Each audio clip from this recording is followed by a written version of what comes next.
Hello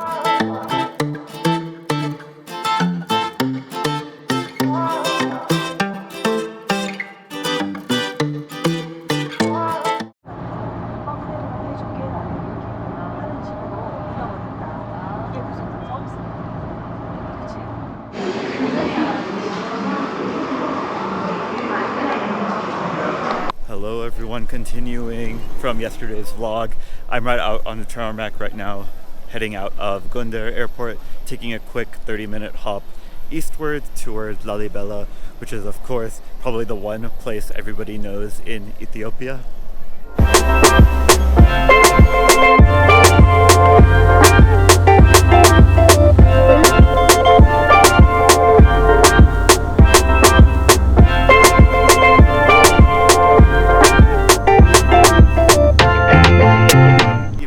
Sign says no photography, everyone's doing it. But I just made the 20-minute jump over from Gondar to Lalibela. All you see is that brown, dusty, barren terrain, which makes it so apparent why, if there's a slight drought here, it just ends in famine, and also why no power from the outside could really come in and capture Ethiopia, even though so many powers tried. It's one of the few countries that was never colonized.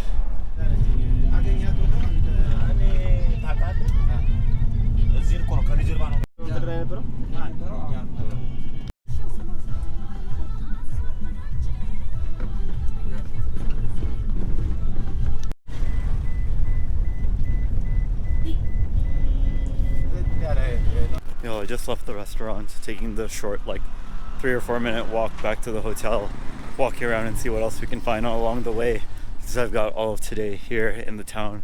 It's such a small town and it's refreshing to be here, because even Gondar was a little bustling, and I think that might have been just because of the holiday. The other thing is that the heat is aggressive because you're at a higher altitude here. It's really hot. Given the landscape, there aren't a lot of trees or other vegetation, so not a lot of shade out here.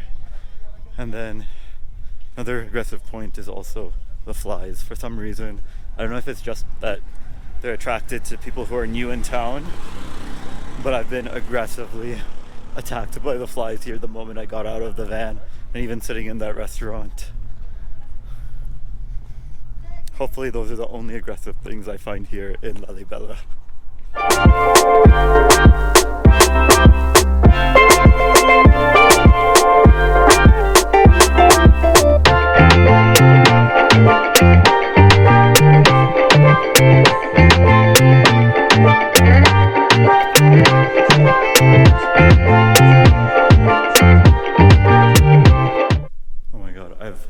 Definitely traveled and want to get away from the heat. I've wanted to get away from the cold. I've wanted to get away from being bombarded by people, but I've never wanted to get away from flies so bad. There's got to be some reason. These have got to be some sort of special flies, because they are doing the most.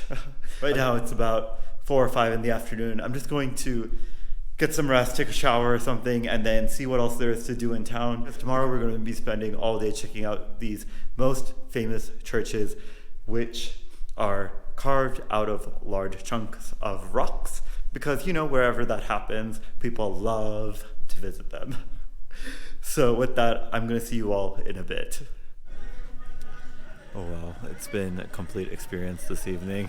Let me tell you, the thieves who stole my phone, and I had to make such a big deal about it for a day or two in Addis, they do not at all represent Ethiopian people.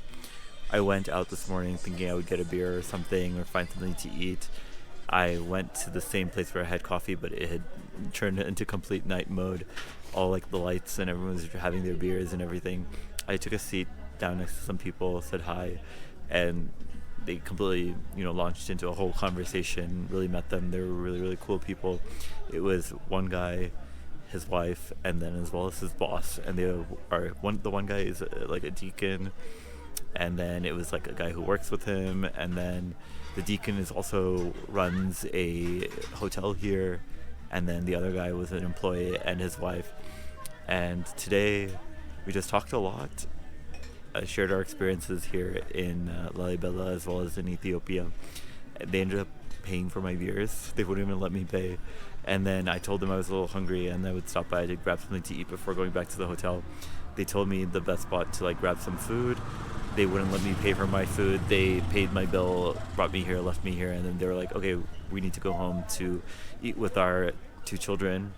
So we will not be able to join you, but we'll meet up tomorrow for sure. And I'm like, I definitely need to take them out on me tomorrow because they've showed me so much unexpected, surprising hospitality here.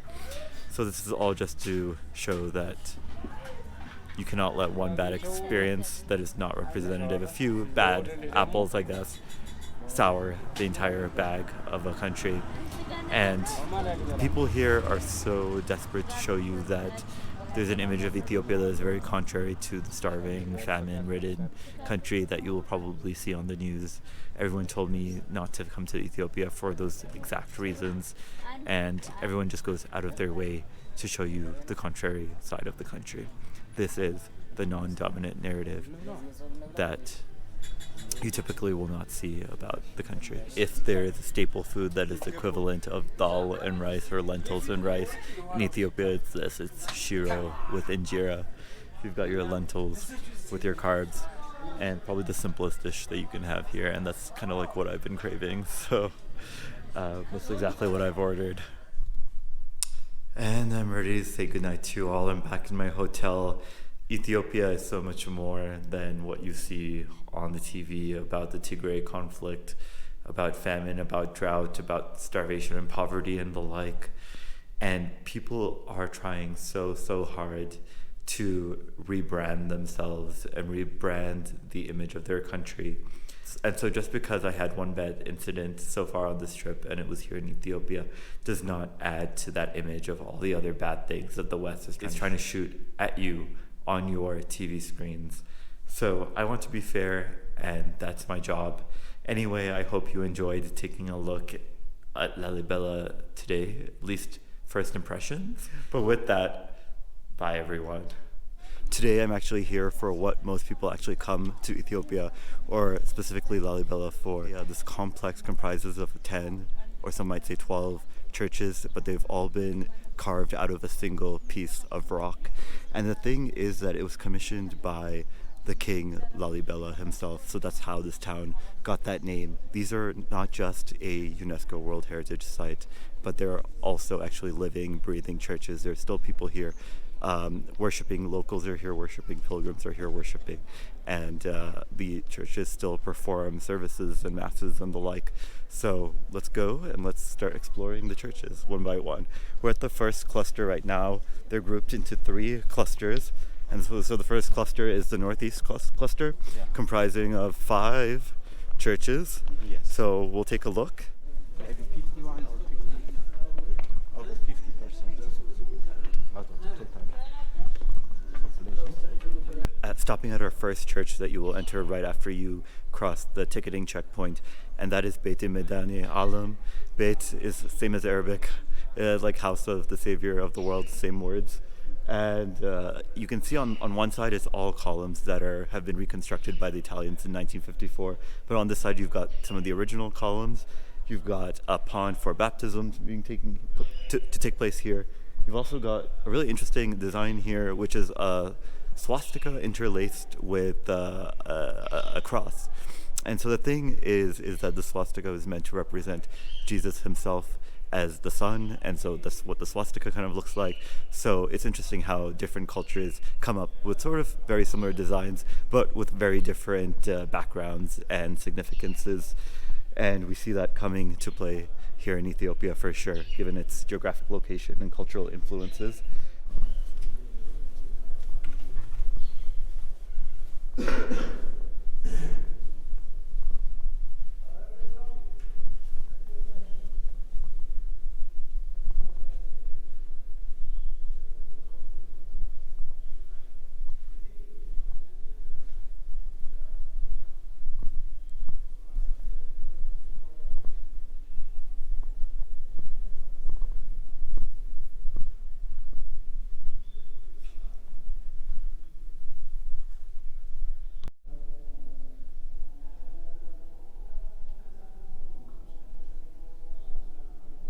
There are little tunnels and passageways built through the single piece of rock to get from one church to the other, and they were all built here in one complex in order to sort of recreate a second Jerusalem, because I guess Jerusalem is really far away, and if you're very devout and you want to make it to Jerusalem, it's not very practical, just like what we saw with, people wanting to create centers of holiness near where they're located, because pilgrims couldn't always make it to Mecca.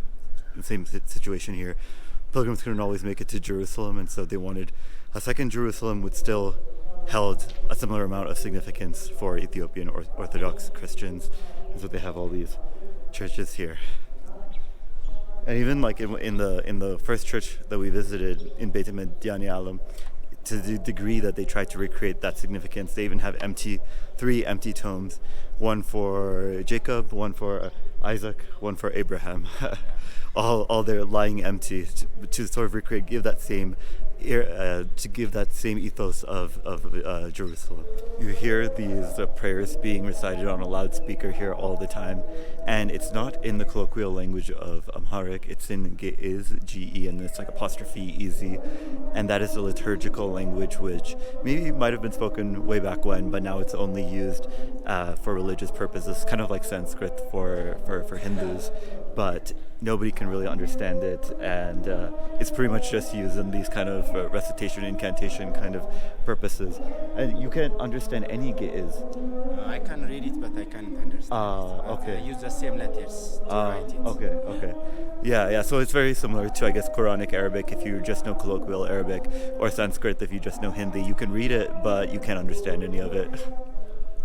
Our second stop is Beit Maryam. That's the house of Saint Mary, and it was believed that this was one of the most beloved churches of the king, and so it was commissioned in a way that it would be intricately decorated on the outside and on the inside. We've seen the outside so far. On the outside you see a variety of like 9 different types of crosses. So when you're inside of Beit Maryam, you'll notice that almost all of these columns are exposed and open, but there's one right in the middle, and it's the tallest of them all.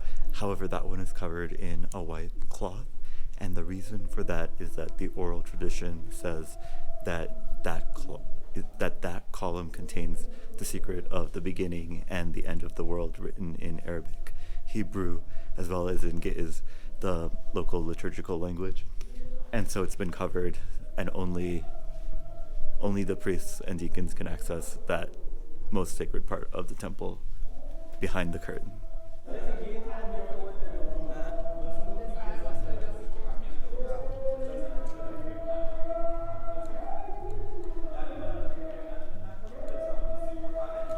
I'm learning so much more about how these churches are set up. It seems like each of these Orthodox churches are divided into 3 parts.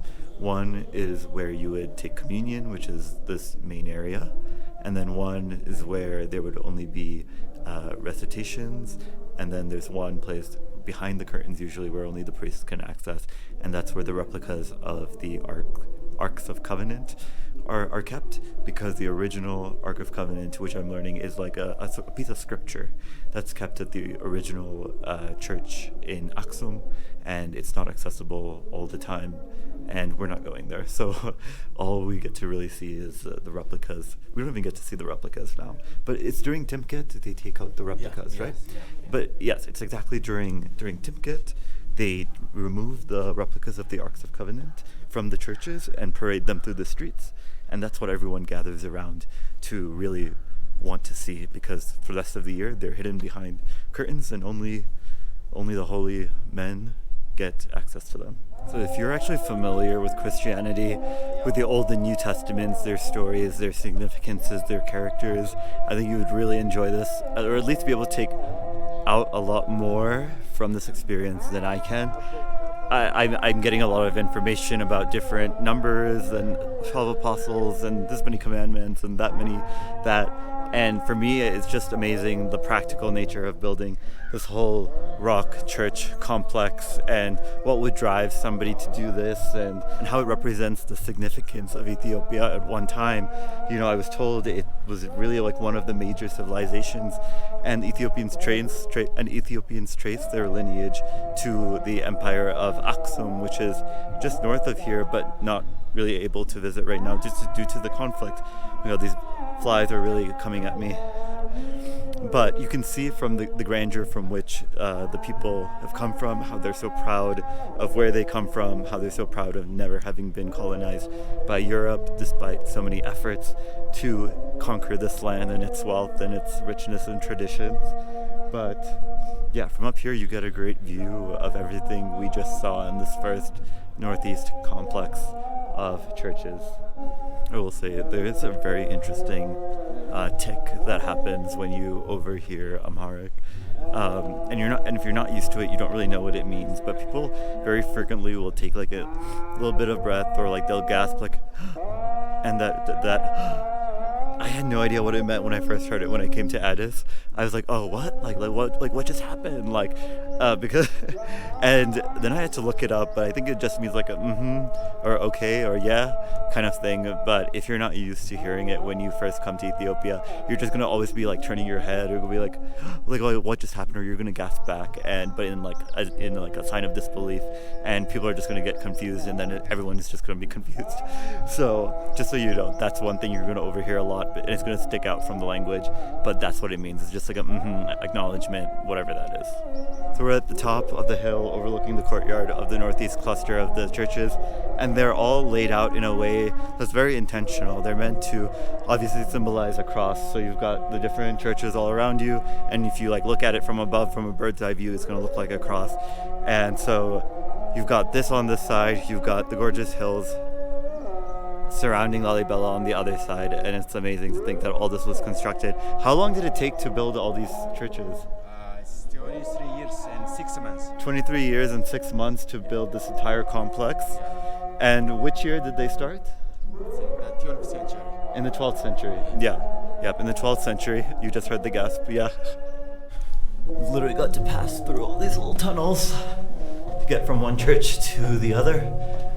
Might be a little tougher for tall people. Let's see. Wow. What's interesting about this passageway is that it's not a passageway. It actually was built as a room when the king Lalibela, who commissioned this whole complex, left the throne or retired.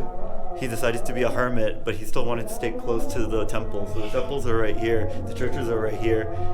And he would just stay in this room and not really interact with the outside world. And then he died here? Yeah, he died here, but he was buried in the church where we go next. Oh, okay. So yeah, he spent the last living years of his life here after having ruled over such a great kingdom. And that's pretty amazing. If you really want to see Lalibela well, get ready for a hike, because everything is carved into stone. And you can access these great viewpoints if you actually climb up some pretty crazy rocks.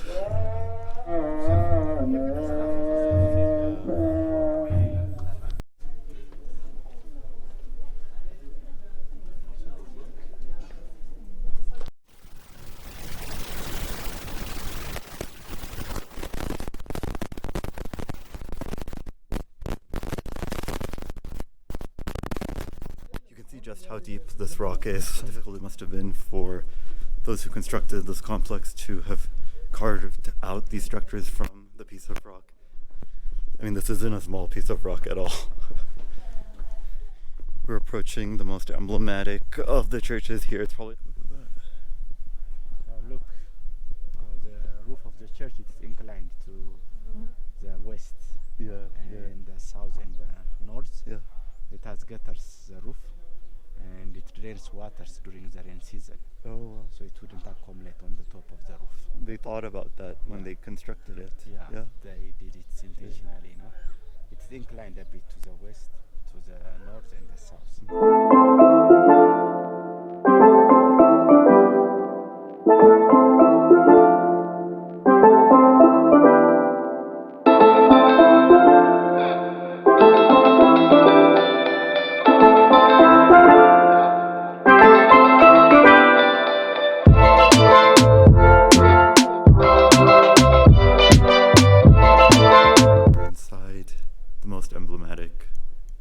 St. George. It's a pretty simple church, or in terms of its decoration, but what's remarkable is its architectural style that it's been standing, because there are no freestanding pillars here. It's all just based on the arches and then the thickness of the ceiling, which is said to be 3 meters thick. But yeah, this was all built in about the 12th century. Yeah, that was when the civilization was flourishing.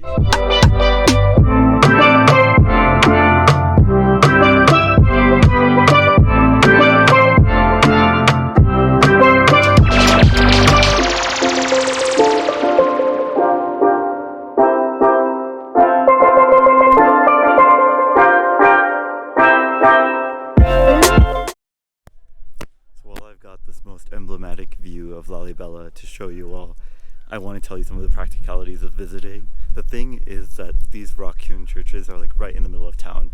If you're staying here in Lalibela, you're just a short walk away from them. So if anybody tells you you need transport, you do not need transport to get here. You're going to find that it's pretty worthless. Second thing is, to enter, if you're a foreign citizen, you'll have to pay a $50 entrance fee. The chances are your guide, and I think it's really a good idea to get a guide.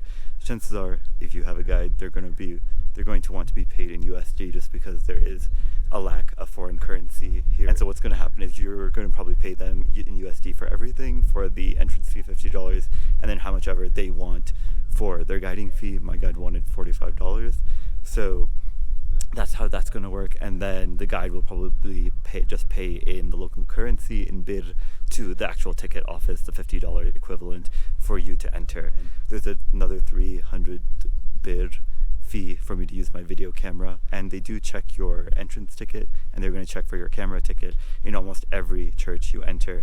Whoever the priest is on hand will probably ask to see your ticket, so make sure you keep them with you. The entrance ticket is valid for 4 or 5 days, but it does not take that long for you to actually tour the churches. Chances are you'll probably only need to stay here in Lalibela for 2 nights, or maybe 1 day, and then spend the next day visiting some of the other churches and monasteries in the surrounding area.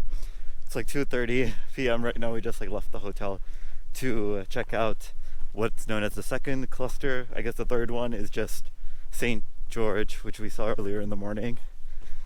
But right now you've got the combination of everything.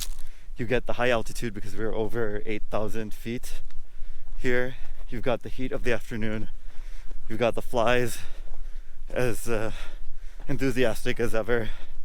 And we're walking up a hill right now. Still hiking up here. It's a gorgeous view.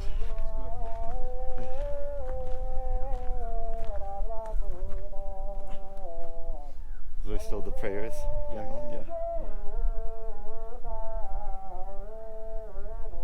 Still hear the prayers on one side, and that's literally the only noise that you've got here. The only sound you've got is the prayers, and then in your own ears the buzzing of the flies. But other than that, this gorgeous view all around you.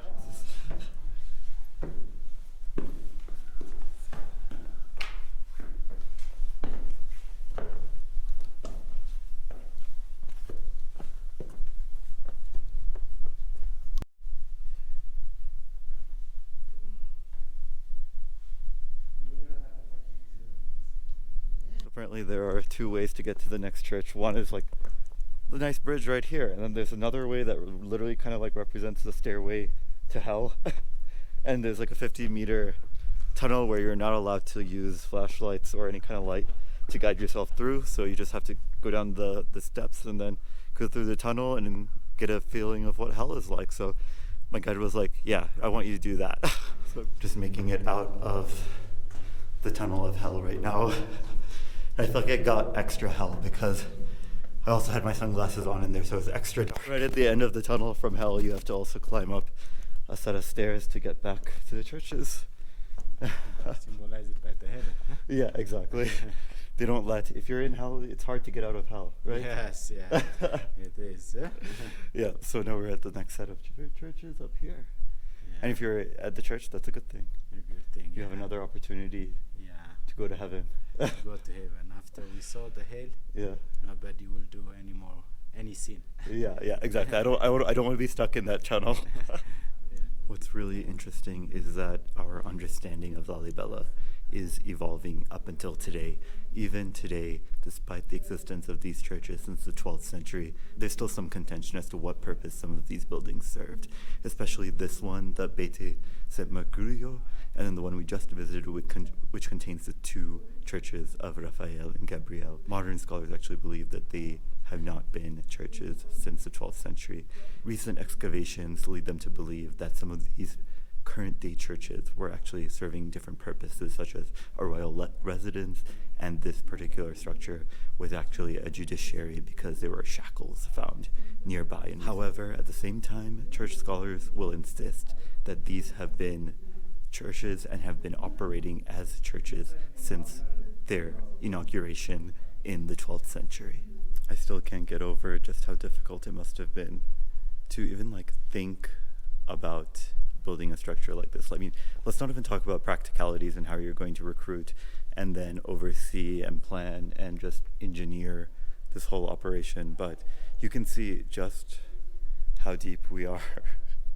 And this has all been excavated and then carved and then designed.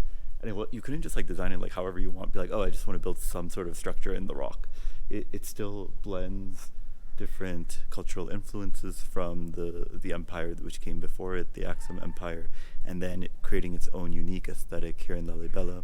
And so everything is just so carefully planned, again, reflecting the significant numbers for 12 apostles, 9 saints, 10 commandments, whatever. It's maintained its significance in the minds of the local people all throughout these centuries. That's also another accomplishment, just given how much you have globalization and cultures changing and mentalities changing, that you have one tradition which has maintained itself from at least the 12th century when these structures were built, all the way up until today when it used to watch it receiving pilgrims en masse during this Timkat festival period.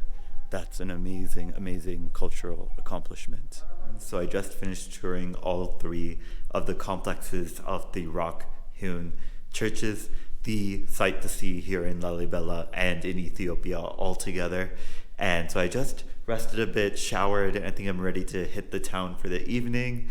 The sun is about to go down, maybe grab a drink or some coffee at the cafe right across the street, and I've been in contact with the guys that I met last night. We'll meet up somewhere down here, and that we'll go out for dinner somewhere very cultural, so I don't really know what to have in mind, but let's head out and see what it's like in the evening. I love it because in the evening people are out a little bit more, it's a little more chill, and the flies kind of disappear. I'm back at this cafe bar place that's right across from the hotel, and I can hear the music from this place at all hours of the night. I always have been coming here since I came to Lalibela because it's literally the most happening place in all of Lalibela. You come to the main circle and there's always music playing here. There's music playing and then there's always coffee brewing and people are drinking a beer. And so I've also found the most ice cold beer is here. The coldest beer. And it's amazing. I don't know how they get it this cold. In all the countries I've been to, I've never had a beer this cold that you have it at Mezcal Coffee.